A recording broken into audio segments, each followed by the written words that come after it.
Yesu ashima kandi je ntiyari kamenyere yo guhagarara imbere y'ishengero ringana nk'uko kubitiza Imana yankoreye sinogenda atacumvuze n'ukuri azite n'ukuri Imana iguhezagire Imana iguhezagire gose je ntacyo mfise no guhamagara ikintu ndagusabiye uzuronka ijuru je ukuntu bimeze mu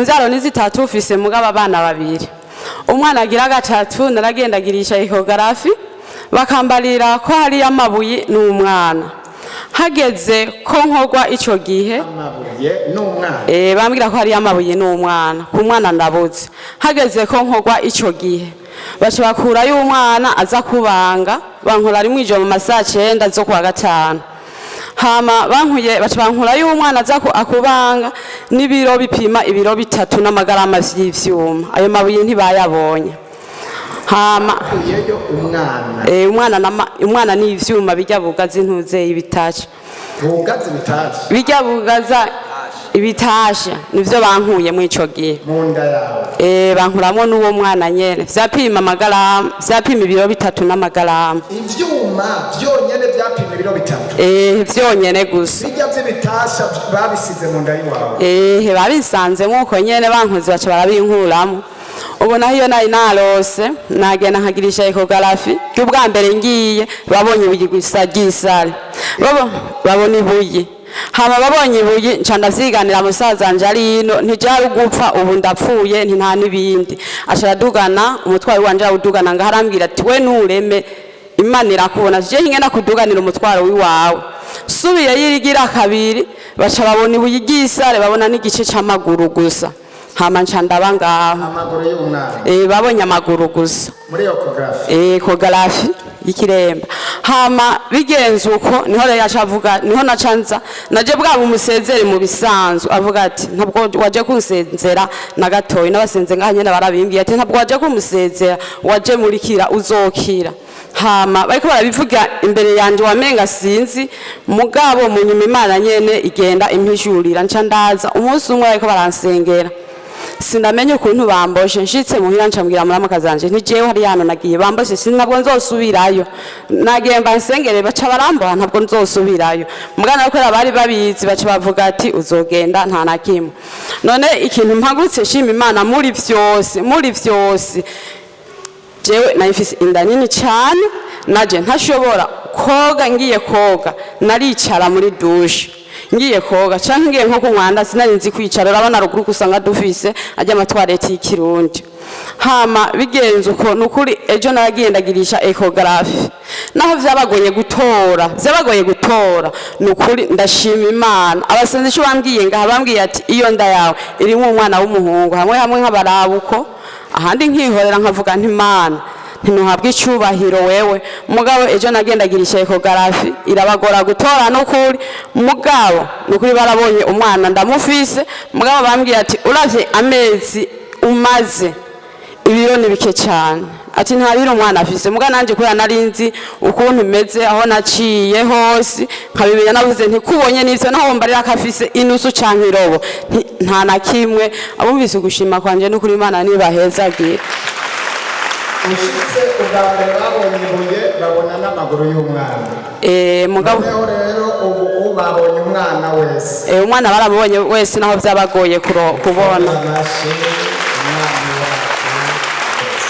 hamikini nasemperereza amasengesho munsengere kubera je ngomba gusubira mu miryango iwacu mugabo cyane bavuga ati nagiye gucisha bavuga ati tuzomutega ati kubera ibintu turiko turabona ngaha ntavyo twari bwakabone nanje navuze nti kubw'Imana ntabwo nagiye gucisha na gatoyi ntiburya Imana niyabampa niho muzomfata nayo Imana itabampaye itandekuye ntabwo bazomfata na gatoyi bariko babona ibiki bambwira ngo haraho babona ibintu biza kugwanira ngo kumihira nyene kumihana y'abantu bashavuga ngo nije ndi kubirungika uribuke ijambo rivuga ngo nibatatuva inyuma bazotugwa inyuma nibatatuva imbere bazotugwa inyuma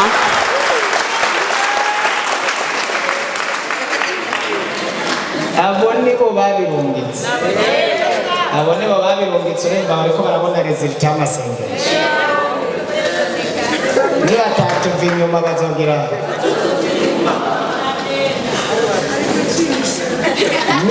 batatuva inyuma ntibazotuva inyuma kweli. None uyu muntu kweli ntariko aracisha none yega abamuzi none mwe bari muzi ko Yesu nta bushobozi afise we ni wabufise. Ubu rero bariko barabona uburozi buvuye kwa Yesu bw'amasengesho. Rego turiko turakubita ibisigo byabo.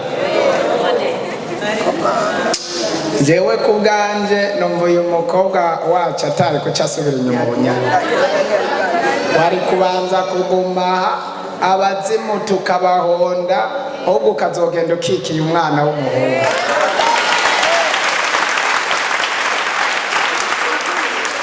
Aho rero nibyo bariko baravuga boca babafunga kinwa bakazogenda babona ufise umwana. Bwa bundi yari yagiye gucisha umwana kweli aramuzana kweli kabisa. Imana n'ubushobozi bw'abakorana nayo ubasha guhindura umuntu bamugize ibuye agasubira kuba umuntu. Ndababwire abarozi barahari kandi niho nkibona pe ibitasha bipima ibiro 3 mu nda y'umuntu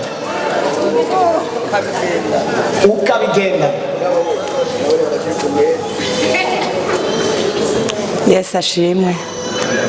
Hanyuma kuwa kabiri ncamva muhira ngiye ahantu gutanga ubuhanuzi, nshitse ngaha kuri rompo yo hepfo yo kwa Adolphe, imodoka ikiranseka mbona ubuyo buratarukiye imbere yanje, ndiyumvira icyo mbaye ndakibura mugabo mu nyuma kenge karagaruka nsanga ni imodoka yari ingonze. Ndashimiye Imana rero ko yashoboye kunsimbuza mu mizirima ntawe nzi mugabo nigana nawe akwegera ikuzimu nanje ntambuka kandi ntangwa n'umuntu wo hafi yanje. Rero ndashimiye Imana cyane inzura uko bukeye uko bwije. Yesu aduhana umugisha bumvise. Kuva muri yo ndwi heze ndatanga umutwaro muri groupe barafasha gusenga. Imana yaramukijije amaze kumongesha amaraso. Imana ishimwe. Amen. Nagoma no gushimira Imana ku mungere wacu uheruka nje ngaha ari umupapa w'umuntu uzenye mu protocol ngaha yavuze ngo aragwaye bamufashe kumutangira kugira bamugure kwa muganga. Ari 1000 isiganye mu mfuko navuga ati kari office reka ndatange.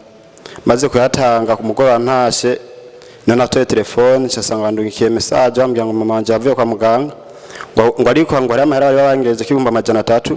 Imana yabikoze ngo bacha yafuta. Ndashima Imana ko yafuse ko ico 1000 natanze.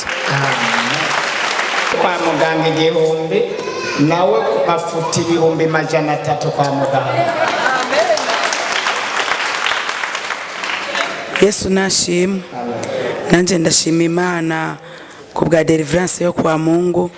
Nari naje ngaha ngwaye cyane, nari mfise ibintu binga munda ahinyuma hose mu magufa bikanja, no kubwo nuba naragurutse kuja gusobanurira abantu hajya mwari munarakubashye hajya nari ndemvye, ariko amaze kubiga deliverance ndashima Imana yo mwijuru yaciye mu ntumwa yacu kugera kuvuga mwanya nijya sa ijya deliverance baye kugera n'uyu mwanya sindasubira kumva gakaciye. Imana yo mwijuru yabwa icubahiro.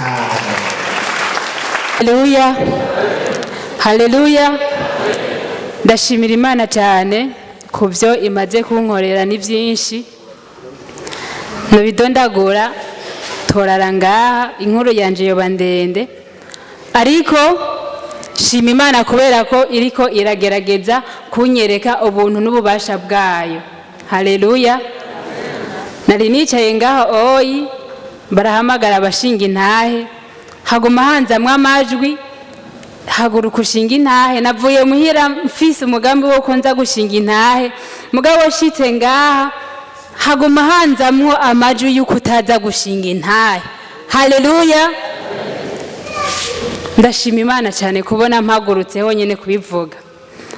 Hariho umudayimoni uriko uragwanya ko notera intambwe ngaha mwa runo rusengero.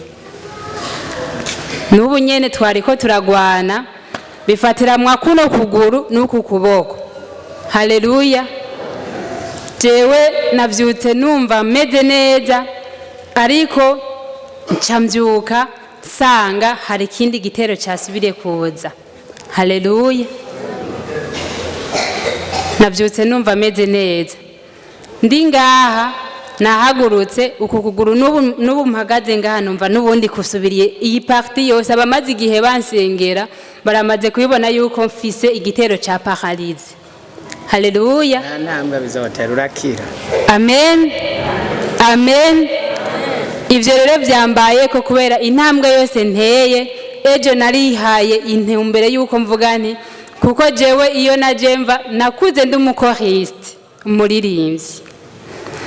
Ejo niha ingingo yuko nza gutegura. Rero iyo ngwano nagize ni yuko kukuboko kuca kuguma kumeze nkuko kujya nyene ko umuntu ari paralyse. Haleluya. Haleluya. Nubu rero ndiko ndabivuga ndi imbere y'umwungere yamaze kumenya maze igihe ndi mwisengesho mvuga ati Mana wahaye ubushobozi Musa bwo kujabutsa abanyisirayeli bakajabuka ikiyaga gitukura, nanje iki kiyaga ndimo ca bino bitero nzokijabutswa n'ubushobozi wahaye intumwa Joseph Nduwimana. Haleluya. Haleluya. Jewe rero nari maze igihe amaguru avyimvye, abantu mwasengeye murabizi. Igitumye mpaguruka gushima Imana byanyibagije ivy'Imana imaze kunkorera. Amaguru ubu yaravyimbutse, maze igihe ntashobora kwambara ikirato. Mugabo ndavuga ati Imana ndakumira ko mpaka mbonye ubushobozi bwawe kandi ndakuzi kukora. Rero navyutse ndimwo iya ndirimbo iguma ivuga ngo ngibiri imbere urabimenya, canumva nihishurirwa Imana impaye kuko nagumye mfise amajwi yo kwiyumvitanya kuja muri korale ngaha. Jayo Naragiyeyo rero ejo. Haleluya. Casanga baramaze kunyonona n'indirimbo sinda nkizumva mugabo mvuga ati ndategerezwa kubikora. Haleluya. Ndavuga ati rero aba bazimu bapfe kandi nakanyuma. Abasenzi bakambwira ati wewe genda ubone na mwungere kugira ngo dushobore kubonana. Vyaranga nkashika imbere yiwe nivyo ngiye kumubwira nkaca ndavyibagira.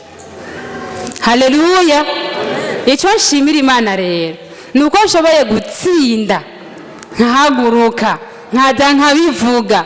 Amaguru yanje abwiriza kubohoka n'amaboko yanje abwiriza kubohoka kandi nkorera Imana uko nabitegekanije nuko Imana yabitegekanije. Imana yanje izontereka ubushobozi bwayo.